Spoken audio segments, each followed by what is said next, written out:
see it because I think the thing is not with the microphone. Yeah, it's really super.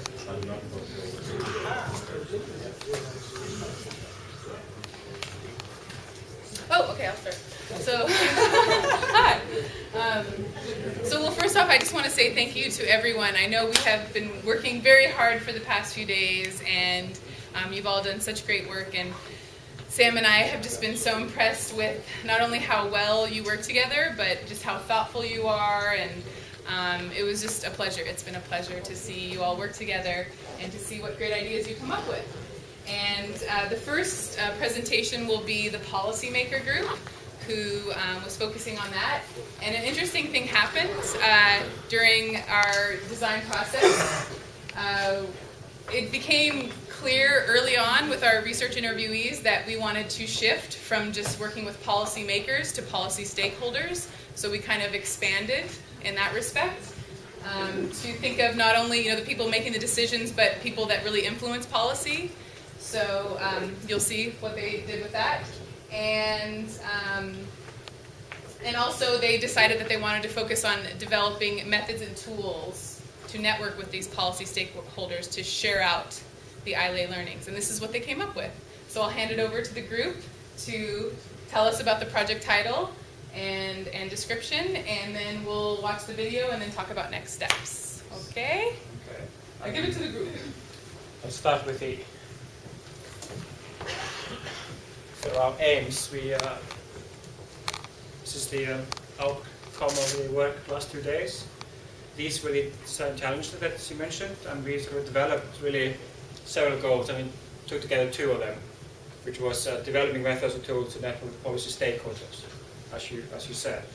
And we had to think about the needs for the policy makers, policy stakeholders. It must be a simple message.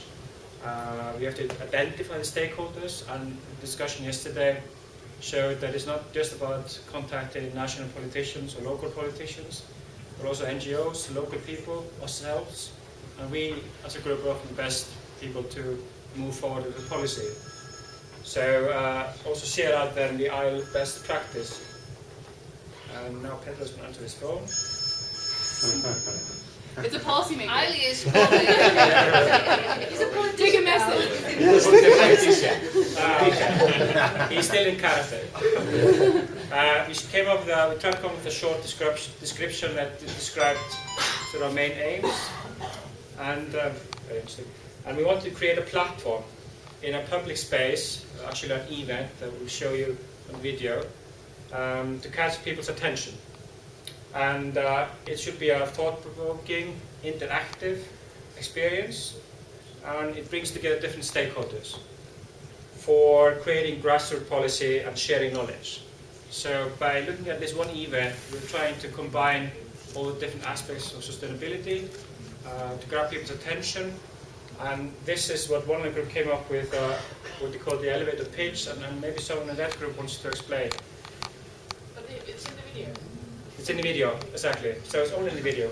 It's only in the video. So we're going out to the video, right?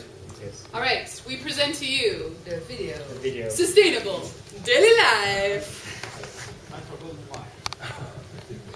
If it has sound. Hello everyone, I am Pedro Aguado. I'm from the first party of the country. Oh, nice meeting you. I'm Christine Kilso from Isla. You know what? Energy and nature. Keep it viable. Innovation save resources. Think organic in a new manner. Save the earth. Act now. It's time. We are very interested in this kind of fields. Yes. It's very, very important to support this kind of initiative. And you can do everything in your daily life and in your work as politician.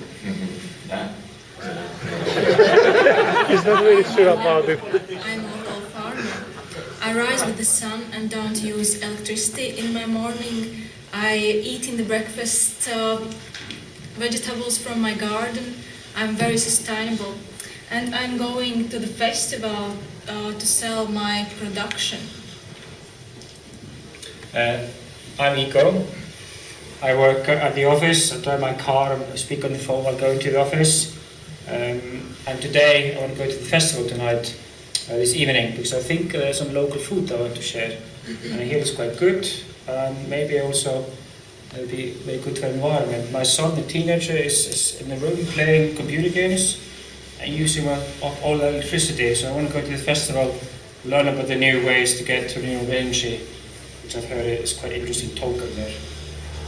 In the future, the general public will be so conscious about sustainability that all politicians will compete to organize and to host our events, and our totem will move around the world like the fire of the Olympic Games. As we see from the important target groups, general public is in the center because they affect actually all the other target groups. They send the signal to political parties. They also are consumer pressure to enterprises. They also affect students in what they want to do, and also for teachers and students who affect each other in what is happening in the education. So we need to give the public and general public facts, information, practices, how sustainability can work. Totem is the ISLE totem. It could be a statue in the park, or it could be a totem in the island. It's representing sustainability. We can say it's a totem of sustainability. It work with solar energy, so collect the solar energy here, and it uses a power supply, modular, expandable, unique indicator and transfer of data about the climate and about the city where we are. And also you can charge your mobile phone and you can put your card inside, micro card inside, and also you can find some information about the city where you are. And also it's representing sustainability with the solar cells, and it could be a very popular place for people visiting the city, or it could be in the popular place in festivals, for example.